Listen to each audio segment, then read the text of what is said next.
শ্রী শ্রী ঠাকুর বললেন, শবরীকে ঋষি বলেছিলেন রাম আসবেন। সে কিন্তু সেই কথায় অবিশ্বাস করল না। সেই বিশ্বাসেই ভর করে দুরন্ত প্রতীক্ষায় কাটিয়ে দিল একটা গোটা জীবন। সকালে সাঁঝে দুপুরে সে ঘর নিকিয়ে পাদ্য অর্ঘ্য ঠিক করে আসন সাজিয়ে ধূপ দ্বীপ জ্বালিয়ে ভোগারতির আয়োজন করে দোরের কাছে বসে থাকে কখন রামচন্দ্র আসবেন। কি নিদারুণ উৎকণ্ঠা তার! কল্পনা করে দেখো তার বুকের ভিতরটা কেমন হু হু করত। তার কানটা, চাহনিটা, চেহারাটা কেমনতর হয়ে গিয়েছিল বুঝতে পারো? গাছের একটা পাতা পড়ে তো বুকটা ধরফর করে ওঠে, এই বুঝি আসলেন বাঞ্ছিত।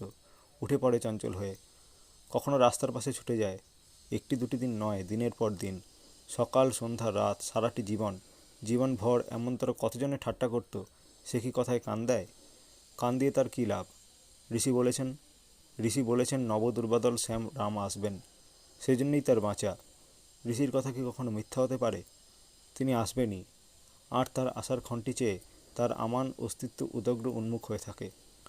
বার্ধক্যে জরাজীর্ণ যখন, তখন আসলেন রাম। একটিবার রামচন্দ্রের সেবা করে তাঁরই কোলে মাথা রেখে তাঁরই মুখের দিকে তাকিয়ে তার শেষ নিঃশ্বাস বিলীন হয়ে গেল। ওই অবস্থায় পড়লে বোঝা যায় ভালোবাসা কতটা জ্যান্ত, ও আর কতখানি অচ্যুতি।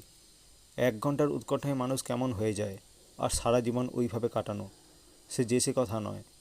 আবার সে সবসময় ভাবত, আমার কোনো ত্রুটির জন্য তাঁর আশা ব্যাহত হলো না তো। আতিপাতি করে নিজেকে নিরক্ষপরক করে সংশোধন করত। সে সবসময় প্রস্তুত হচ্ছিল তার জীবন নিয়ে, চরিত্র চলন নিয়ে, রামচন্দ্রের জন্য।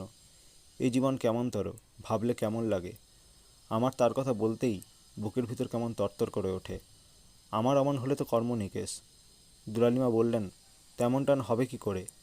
শশী ঠাকুর বললেন, চাওয়ার থেকে, ভাবার থেকে, করার থেকে। আলোচনা প্রসঙ্গে 12তম খণ্ড।